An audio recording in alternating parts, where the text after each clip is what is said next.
When we last left off with Nightwing, he had teamed up with Wally, but we're going to tell you about that in a minute and give you that link down below. Today we're going to be showing you the new DC Rebirth version of Blockbuster, which is basically DC's version of the Hulk. He's a guy that has a serum that makes him very angry and makes him grow in size.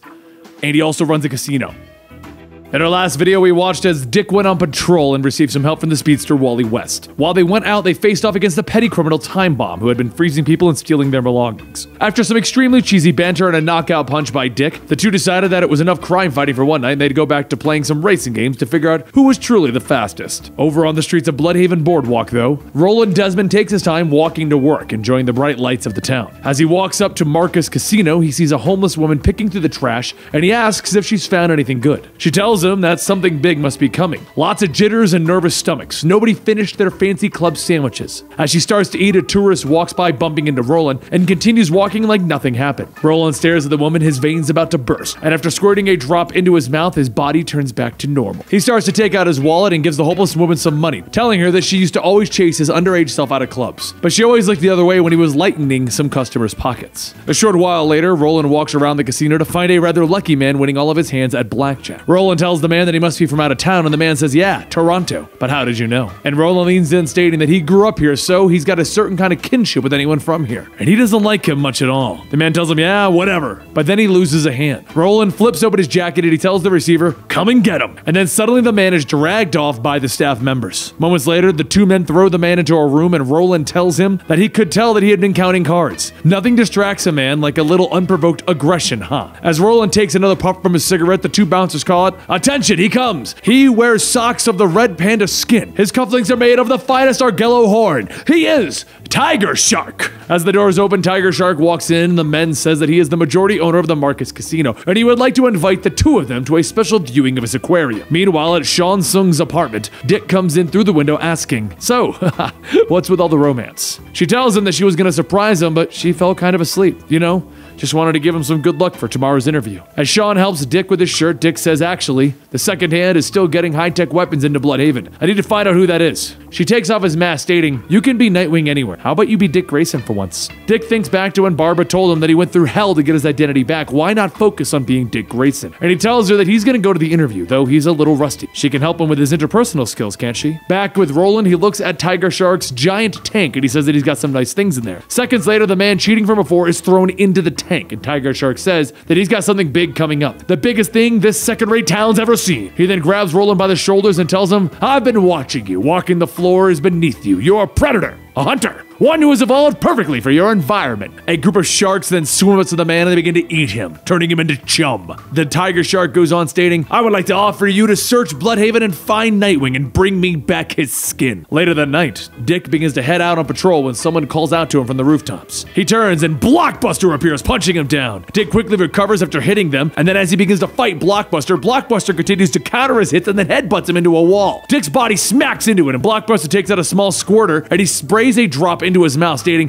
I'm not here to kill you. Before Dick can ask who, Roland reverts back to normal and he tells him, my name is Roland Desmond. Mark was my brother, and I'd like to offer you a job. Long ago, back in Dick's Robin days, Mark Desmond was the original Blockbuster. He was a chemist and a smart one at that until he made a concoction that increased his strength. The smarts left him and he became very aggressive and easy to manipulate, especially from his own brother. However, there was a point when Roland had betrayed his brother and he was taken in. Afterwards, Roland came back stricken with guilt and he wanted to do something good. So he picked up where his brother left off with a concoction. As Roland finishes his story, he reaches down to Dick, telling him, so, are you gonna take my hand or make me look like a putz? Dick, of course, takes his hand and he asks, how are you able to control the Blockbuster transformation? And Roland says before Mark got hauled off, he developed a new version of the muscle juice. Lets you keep your brains, which is nice because you're gonna need it if you want to take down this Tiger Shark guy. Dick questions him and Roland says, yeah, he's a smuggler straight out of Gotham, specialized in rare animal products. And now he's using my casino to launder money from sales of illegal high-tech weapons from the second hand. The more Roland talks, the angrier he gets, reverting back to Blockbuster. And after another drop, he reverts back, stating, that's why I need you. I'm losing control. Roland then hands over a piece of paper stating that these are the names of the harbor police under their payroll. With his prior history, no one's going to believe him. Dick Grayson takes the paper and he says, "You're right. Why should I trust you?" And Roland goes on telling him how some of the Shark's gear is spilling into the streets of the poorest neighborhoods. His city is getting used and people are dying, and this is just the beginning. Over the radio, Dick listens into the police report of violence at the mall, and he tells Roland that he's got to get going. As Dick swings by, Roland yells, "It's happening, isn't it? It's up to us. We're the only ones who can stop this." Over at the mall, the two men begin running and one asks, "Where did they get that thing?" And the other man says that some guy told him it fell off the back of a truck. He thought it was one of those love dolls. An android jumps down before the men, holding out her arm, charging the blaster in her palm.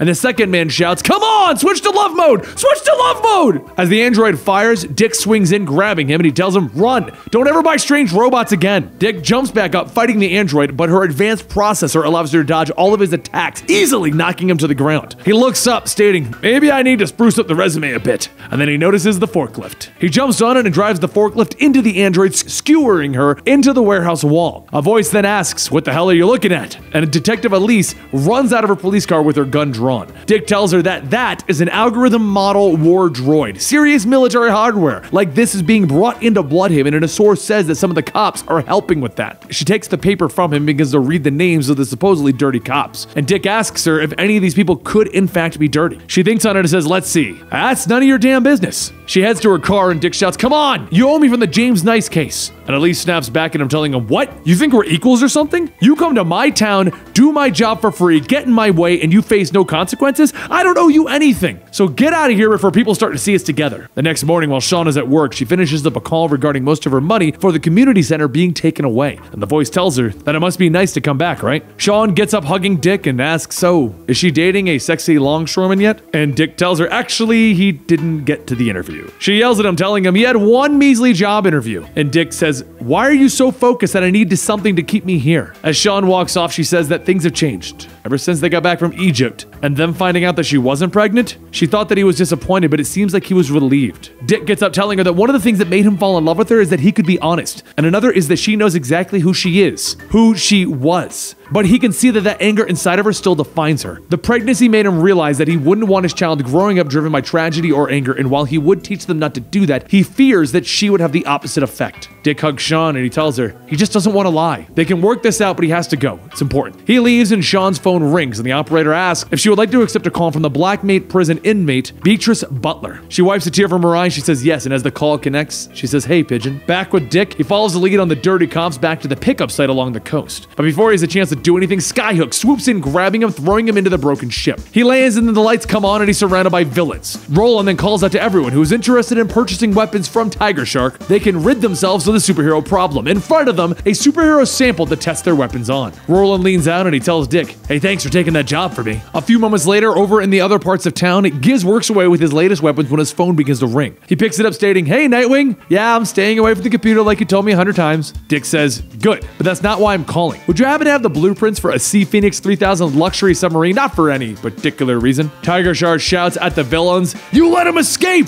but I will give one of you free weapons if you can bring me his masthead." While many of the villains are now chasing Dick, Giz calls back, "Giz the Blue Cheese."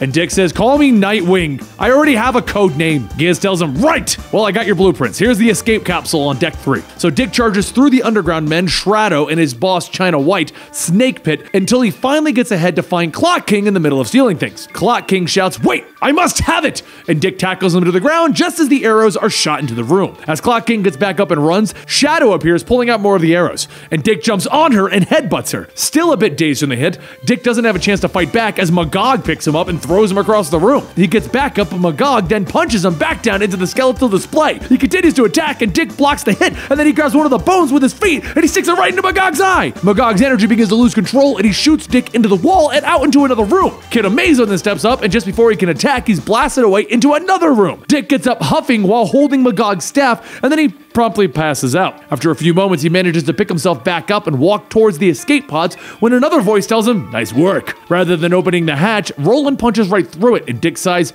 "Fine, let's do this." Roland laughs, telling him, No, you misunderstand. The thing is, you've already lost the war, and like any good war, it's going to end in a bomb." Roland pulls off a plate revealing a bomb, and it's already counting down. Roland then pulls out the solution to change him back, and he says, "I'm going to defuse it." And Dick asks, "Why are you doing this?" Dick gets back to work on the bomb, and Roland steps into one of the capsules, telling him, "What I said about this place being used was true." However, then some guy shows up acting like he loves this place, like he grew up in it. The only one who can save the city is going to be Roland Desmond. Giz radios back asking if everything is okay and if Nightwing is alright, and as Dick is watching the countdown happen, he tells Giz to tell Sean that he Kathoom, and before Dick could finish, the submarine explodes. However, what Giz didn't see or hear was that 3 seconds before the explosion, Dick had spotted Clock King wearing the same suit the Time Bomb was wearing. He grabs him, telling him, "Make room," and as the bomb goes off, Clock King, of course, froze it. Once the explosion stopped, Dick says that they have to go rescue everyone, and of course, Clock King tells him, No, son. The vest only has a limited charge, and if we exceed it, it will drain us, which is why Tiger Shark wouldn't touch it. What happened to Time Bomb when we removed the vest is that he lost molecular cohesion, and he crumbled to dust. He had to be vacuumed up. But while Clock King is looking away, Dick pats him on the shoulder, telling him that no one dies on his watch. Clock King looks at his watch, and he sighs, and he takes off his glasses, stating, "These are antique frames passed down from my grandfather." Dick punches into him, and when he wakes up, Clock King finds himself, along with all the other villains, safely floating out to sea. Tiger Shark shouts that they need to get back onto his ship, and seconds later, that explodes! Meanwhile, Dick opens his eyes up to see Sean next to him, and he begins telling her that he's sorry about how he treated her, but she stops him, telling him to just kiss her. And then he opens his eyes and sees Elise. He quickly pulls away, and Elise tells him that he could be a little happier to see her. She did just drag his ass out of the bay. And he asks, "What about the vest?" She points back, stating that sparking, burned up thing over there, next time, wear floaties. Dick gets back up, and he looks out at the ocean, asking what happened to all of the people in the super criminals. And she tells him that the ones without a wanted poster are on their way back home. The rest are on the run. If she hadn't rescued him, maybe she would have gotten a few of them captured. She lights up her cigar and says part of this is her fault. He asked her for some info, and instead of looking into it, she just got all kinds of pissed. But that's what he needed, right? Dick tells her he couldn't trust his source, but he can trust that she hates him. And then Dick realizes that means that Tiger Shark is still out there, so he runs to the jet ski, shouting that she owes him for almost getting him killed. She yells back, "How? She saved his life! She can still taste his damn lips!" And back at the Marcus Casino, Tiger Shark storms into his back offices, and inside, Roland says nothing distracts a man like a little unprovoked aggression. And now he would like the casino and him out of town. Tiger Shark scoffs, hitting a switch, telling him that he is right where he wants him. The second hand wanted to give him a little token of their appreciation, but he was never all into that exotic alien weapon crap. Just then, two literal Tiger Sharks claw their way out of the underground hatch, and they begin eating at the guards. Roland looks back, telling him, "Yeah,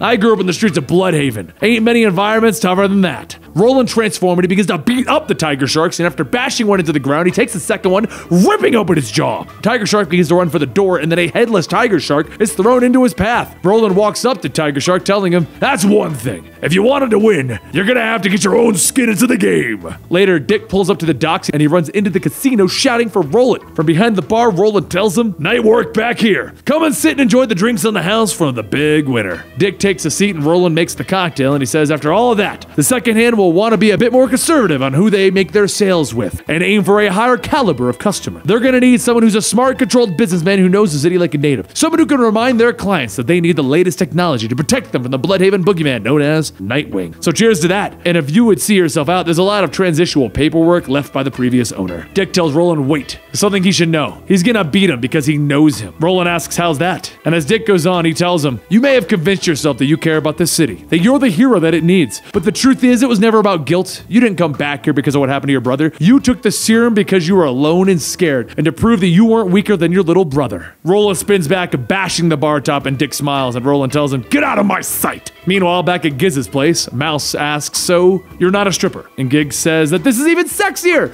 He's been helping Nightwing with tech support, and also looking into some interesting stuff with the second hand. Mouse tells him to be careful, and Giz says, don't worry, to catch this ghost in the machine, we're gonna need to be a ghost. But what Giz doesn't see is that there is someone watching him, and over at Sean's apartment, Dick arrives and he hugs her, telling her that he just needs to, but she stops telling him that she's sorry. She asked him to give her some assurance that he would in fact keep his feet on the ground, that he would be the thing that she always loved, him. But he wouldn't give her that, and instead he got scared of what could happen. He asked her to change, and she isn't running from who she was, not even for him. Dick shouts that he knows that what he said was messed up, but they can fix this, and Sean yells back, no, there isn't anything to fix. Stop trying to swing in and save this. It's over between us. There's nothing left to save. As Dick leaves, Sean shuts the curtains and sits on her bed, and Beatrice walks in stating that she always thought that her paintings were an extension of who she was. It's time for her to paint again, for both of them to fly. Some time passes and Dick did end up getting a job at the Marcus Casino as a dealer. As Roland walks by, he tells Dick, "You're good at your job. I've got my eye on you, kid." But during that, at Mouse and Giz's apartment, Mouse walks in shouting for Giz to help bring in this stuff. She then sees Goob run up to her with his bloody paws. She runs to Giz's room to find Giz bloody laying at his computer, and the weapon that he was working on stating, "Access denied."